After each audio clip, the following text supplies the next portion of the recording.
So, here we are again, standing on the precipice of a brand new year, ready to make those bold New Year's resolutions that we all know we're probably going to break by February, if not sooner. I mean, who are we kidding? It's like a tradition at this point. We make these grand promises to ourselves, fueled by holiday cheer and a little too much eggnog, only to find ourselves face to face with a pizza box by the end of the month. But hey, let's embrace the humor in it, shall we? First off, let's talk about the classic resolution. I'm going to get fit this year. Ah yes, the gym membership that's going to magically transform your life. You start off strong, hitting the gym like you're training for the Olympics. But then, out of nowhere, the couch starts calling your name. Hey, remember me? I'm way more comfortable than that treadmill. And just like that, your gym bag becomes a stylish accessory that never leaves your closet. You might as well hang a sign on it that says, I swear I'll use this, eventually. And then there's the infamous, I'm going to eat healthy resolution. We're all so pumped about kale and quinoa at the beginning of January, right? We're Pinteresting smoothie bowls and watching YouTube videos of people meal prepping like it's an Olympic sport. But come week 2, you're staring at a sad little salad thinking, why did I think this was a good idea? And then just like that, you find yourself at a drive-thru, justifying your choices with, it's a cheat day, it's only January 10th. Let's not forget the, I'm going to read more books resolution. You start the year with a stack of books that rivals the height of a small child, filled with the hopes of becoming a literary genius. You're all set to dive into the classics, and maybe even tackle that dense tome you've been avoiding for years. But then, Netflix releases a new season of your favorite show, and suddenly, those books are collecting dust while you binge watch a series about a group of friends living in a coffee shop. I'll read tomorrow, you tell yourself, as the credits roll for the 5th time that week. And then there's the I'm going to be more organized resolution. You buy all the planners, color-coded pens and sticky notes, convinced that this is the year you'll finally get your life together. You start off strong, scheduling everything from your grocery lists to your self-care days.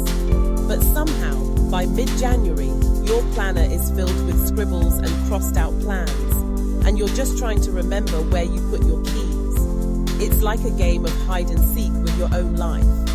Now, let's switch gears to the I'm going to save money resolution. This one's a fan favorite, right? You start off with the best intentions, swearing off impulse buys and vowing to stick to a budget. But then, a friend invites you out for brunch, and suddenly that avocado toast looks like a necessary expense.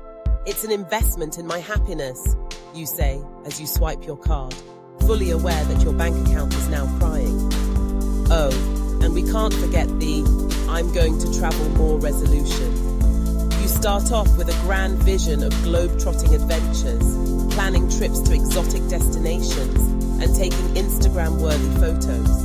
But then reality hits, and you find yourself scrolling through travel blogs while sitting on your couch, dreaming of sandy beaches, while the only sand you see is in the litter box.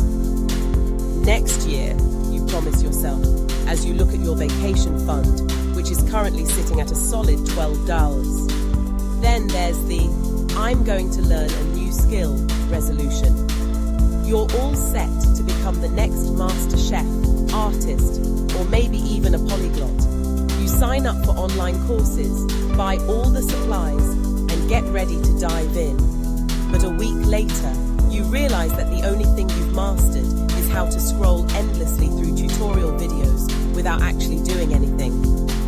I'll start next week, you say, as you watch someone else whip up a gourmet meal on YouTube. And let's not forget the I'm going to be more social resolution. You start off with the best intentions, planning to reach out to friends and family more often. But then, life gets busy, and suddenly, you're ghosting everyone. You convince yourself that you're just being socially selective.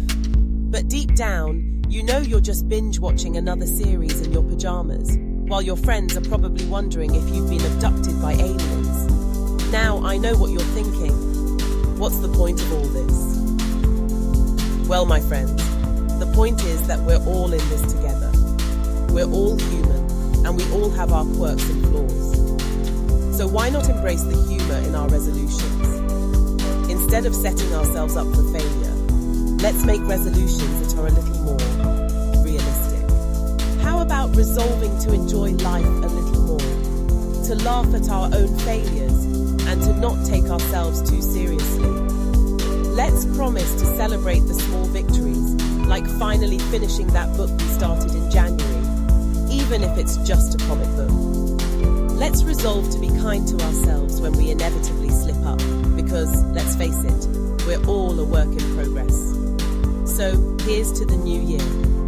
May it be filled with laughter, love, and a healthy dose of reality. Cheers to resolutions that are funny, relatable, and maybe just a little bit achievable. After all, life is too short to take seriously, and if we can't laugh at ourselves, what's the point?